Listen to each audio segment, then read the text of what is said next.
Hey everyone, welcome back to Philosophical Fragments Gathered. Today I'd like to bring together a couple of philosophical fragments, quote, that I've gathered from Karl Rahner and C.S. Lewis, two very influential 20th century theologians and writers. And Karl Rahner, he may be less known to most of you. He was a very famous Catholic theologian. This is a book about him. In the translator's foreword here, there's a little paragraph that jumped out on me. I haven't read this entire book, but this jumped out. Explains something which is central. It says, central to Rahner's thinking is the notion that what is the core of every person's deepest experience, what haunts every human heart, is a God whose mystery, light, and love have embraced the total person. God works in every person's life as the one to whom we say our inmost yes or no. Kind of like Karl Barth, that we say yes or no to God in our life. And that's what I want to address today a little bit, is the journey aspect. This is Philosophical Fragments Gathered for the journey. So what is this journey? It's our journey through life. And these are pictures of how that journey, in a sense, Rahner and Lewis encapsulate that journey of life in prayer, which makes prayer a little more interesting than what we may think of prayer as. So C.S. Lewis, read this interesting poem by C.S. Lewis called Legion, and I'll show it here. If you want to read it on your own, you can stop it on the frame if you play this back and read it. Then you want to just go by my reading of it, but this is what he says. Lord, hear my voice, my present voice, I mean, not that which may be speaking an hour hence, for I am legion in an opposite sense, and not by show of hands decide between the multiple factions which my state has seen, or will see. Condescend to the pretense that what speaks now is I. In his defense dissolve my parliament and intervene.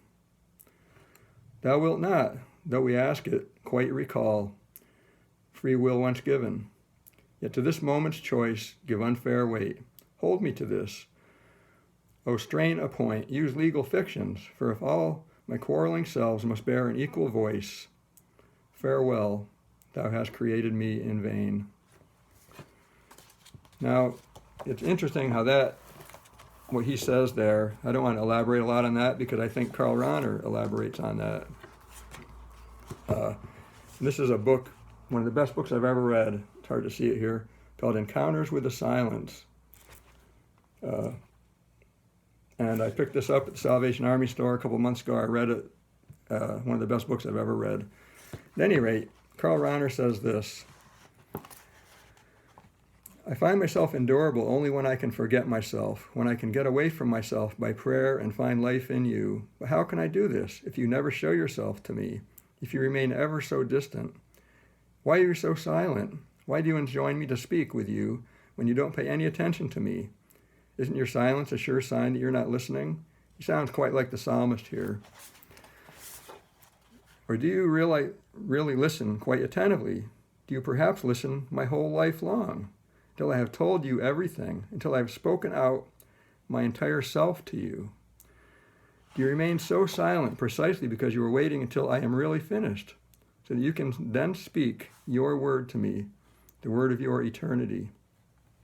Are you silent so that you can one day bring to a close the lifelong monologue of a poor human being, burdened by the darkness of this world, by speaking the luminous word of eternal life in which you will express your very self in the depths of my heart? Is my life really no more than a single short aspiration, and all my prayers just different formulations of it in human words? Is the eternal possession of you your eternal answer to it? Is your silence when I pray really a discourse filled with infinite promise, unimaginably more meaningful than any audible word you could speak to the limited understanding of my narrow heart, a word that would itself have to become as small and poor as I am?